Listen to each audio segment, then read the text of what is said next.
Dan berikutnya pemirsa kita akan simak agenda ekonomi dari Amerika Serikat, ada data soal pemesanan pabrik, kemudian juga di Inggris ada pantauan penjualan retail, BRC dan juga di Jerman ada tingkat pengangguran, kemudian juga dari Swiss ada data soal indeks harga konsumen, dari Korea Selatan ada indeks harga konsumen dan juga dari Australia penjualan retail.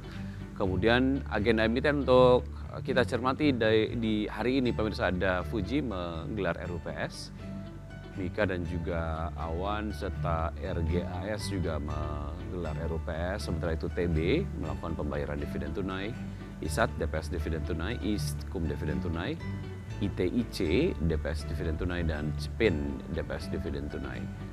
Dan pembukaan bursa-bursa utama Asia di pagi hari ini pemirsa dapat Anda saksikan di layar televisi. Ya, untuk Nikkei dibuka melemah 0,58% di level 38.697,67. STI Singapura dibuka melemah 0,08% di level 3.346,16. Kemudian Kospi Korea dibuka melemah 0,55% di level 2.667,69 dan Hang Seng Hong Kong dibuka menguat cukup signifikan 1,79% di level 18.403,04. Dan saat ini kita sudah tersambung melalui video conference ada Bapak Arya Santoso, Presiden Director CSA Institute. Selamat pagi Pak Arya. Selamat pagi Mas Vicky. Baik, terima kasih sudah bergabung bersama kami Pak Arya. Semoga kita sehat selalu Pak Arya. Ya amin, senang sekali bisa join hari ini. Baik, bicara mengenai pelemahan dari IHSG ataupun mungkin saham-saham lah ya, kita bahas spesifik saham-saham yang kemudian sudah mengalami penurunan dalam seperti saat pandemi COVID-19. Sebetulnya apa penyebabnya? Apakah ada alasan fundamental di balik itu dan sejauh mana secara teknikal ini bisa dimanfaatkan untuk bisa masuk ke saham-saham yang sudah terdiskon banyak ini Pak Arya? Ya memang di pasar modal ini selalu ada kenaikan dan penurunan ya. Tapi kali ini kita melihat bahwa ada penurunan yang cukup dalam, maka sebenarnya peluang untuk bisa mendapatkan harga saham yang lebih murah. Kita melihat bahwa dengan adanya beberapa faktor seperti ketegangan geopolitis, kita melihat juga bagaimana ada suku bunga tinggi dan sementara dipertahankan di beberapa negara ya untuk mempertahankan supaya tidak ada outflow. Jadi kita melihat bahwa para investor asing juga menarik modalnya untuk bisa kembali dan menjaga likuiditas mereka di negara asalnya. Oleh karena itu terjadi tekanan di market pada saham-saham yang cukup liquid, khususnya big caps. Nah, kemudian ini merupakan satu kesempatan sebenarnya secara teknikal ada beberapa tahapan yang bisa dijadikan area support untuk bisa entry secara bertahap. Saham-saham mana yang nampaknya ini dilepas sementara oleh asing dan sudah turun cukup banyak dan bisa dimanfaatkan untuk bisa masuk Pak Arya? Ya, kita melihat seperti saham-saham perbankan yang menjadi bobot utama yang cukup besar sumbangsinya terhadap indeks harga saham gabungan di Indonesia yang fundamentalnya cukup baik. Kita melihat itu ada rebalancing portfolio juga. Jadi kelihatan dengan capital gain yang sudah cukup memadai, mereka akan mengambil keuntungan ataupun mengalihkan sebagian dari saham yang ada di portfolionya, sehingga ketika mereka menjual itu menjadi tekanan. Jadi salah satunya adalah bank yang cukup besar bobotnya terhadap indeks harga saham gabungan, itu bisa menjadikan pilihan. Berlaku rata saja atau ada selektif buy aja Pak Arya untuk saham-saham berbasis perbankan yang dilepas oleh asing kemarin? Ya, kita bisa sesuai dengan risk tolerance masing-masing ya, tapi saya perhatikan kalau bank-bank besar seperti BCA, BRI, Bank Mandiri, BNI itu bisa dijadikan pilihan juga. Rata-rata cukup baik. Terkait dengan saham-saham yang memang mengalami pelemahan cukup signifikan, ini juga menjadi perhatian dari investor. Hal lain yang juga menjadi concern adalah terkait dengan investor yang melancarkan protes lah ya terkait dengan kebijakan one Ya. call atau full call auction. Tanggapan Anda seperti apa? Sekali lagi mungkin sebagai edukasi kepada masyarakat, implikasinya terhadap emiten ataupun mungkin saham ketika kebijakan ini diterapkan seperti apa dan apa yang menjadi kekhawatiran dari point of view investor sebetulnya Pak Arya? Ya, memang investor merasa ini menjadi sulit ya. Oh, transaksinya jadi sulit, itu satu. Terus kedua, kok harganya jadi seperti tidak alami yang sementara ini continuous ya. Call auction-nya dibuka selama jam perdagangan. Tapi kita sebenarnya kesan sulit ini terjadi karena mekanismenya baru bagi para investor, jadi belum terbiasa, jadi kesannya sulit.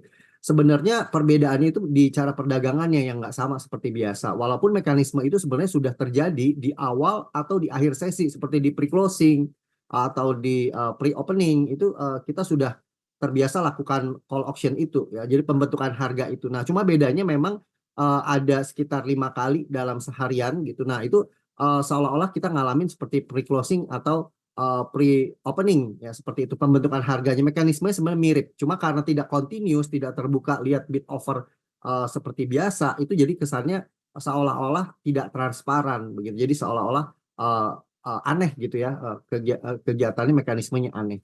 Tapi ya ada kebaikannya juga, masuk papan pemantauan khusus, ada FCA-nya, ada full call auction. Jadi secara tidak langsung ada filter ya. Jadi bagi mereka yang misalnya mau menghindari atau mengukur resiko, mereka bisa melihat bahwa oh ini pakai FCA, pakai full call auction. Ada yang continuous call auction. Nah, mereka bisa pilih, oh berarti kita tidak sentuh saham-saham yang masuk ke FCA, masuk aja ke saham-saham yang continuous call auction-nya gitu. Nah, itu salah satu filter juga. Jadi ada memang ada yang sesuatu yang aneh seolah-olah, tapi ada keuntungannya, bisa jadi filter bagi para investor. Artinya memang ada manfaat tersendiri yang bisa dimanfaatkan oleh Ya. investor begitu ya, implementasi papan pemantauan Hmm. khusus bertujuan untuk memberikan segmentasi khusus yang sesuai dengan strategi investasi investor dan Ya, betul sekali. meningkatkan likuiditas saham dengan kondisi tertentu sebagai upaya meningkatkan pelindungan investor di Bursa Efek Indonesia. Baik, terkait dengan kebijakan yang satu ini yang terkena adalah brand, Ya. kita kemudian akan bahas secara spesifik di segmen berikutnya Pak Arya, dan pemirsa tetap bersama kami akan segera. Terima kasih Anda masih bergabung bersama kami. Sebelum saya lanjutkan perbincangan bersama Pak Arya, kita akan simak terlebih dahulu level pergerakan dari IHSG dari pembukaan beberapa menit yang lalu.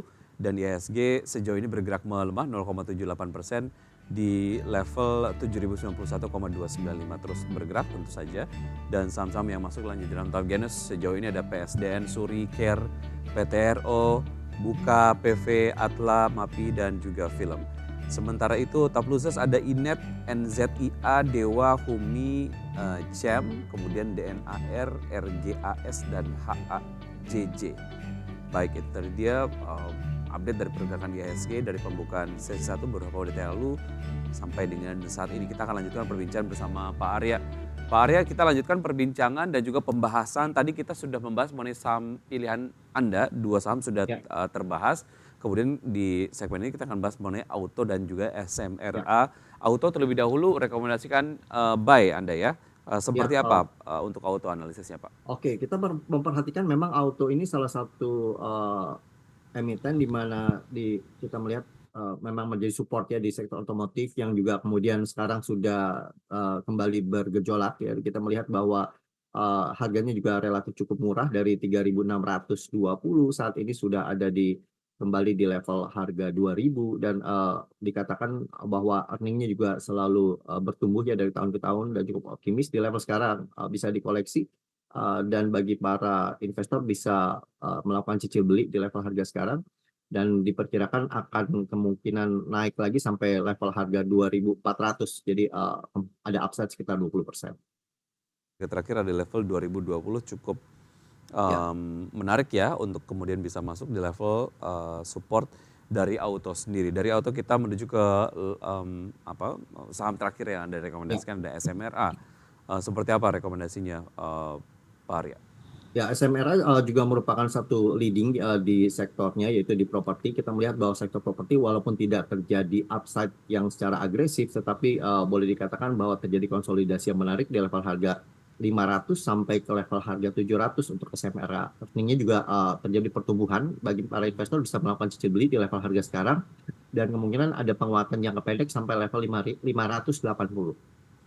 Baik, itu tadi saham-saham yang direkomendasikan pagi hari ini. Ada BBRI, INDF, kemudian juga ada auto dan juga SMRA.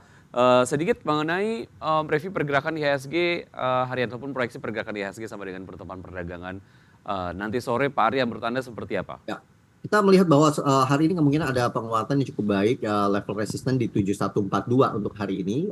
Untuk pelemahan, jika masih ada lanjutan pelemahan, itu level supportnya di 6970. tapi kemungkinan masih ada penguatan lanjutan di hari ini dan cukup bertahan konsolidasi di area tersebut. Oke, baik itu tadi dia beberapa pembahasan terkait dengan FCA, kemudian juga ada saham-saham pilihan dan juga analisis mengenai IHSG di pagi hari ini. Pak Arya, terima kasih sudah bergabung Ya, bersama kami. Semoga dapat menjadi referensi untuk investor di pasar modal Indonesia hari ini. Sukses untuk Anda, saya selalu Pak Arya. Sampai jumpa. baik. Terima kasih Mas Vicky.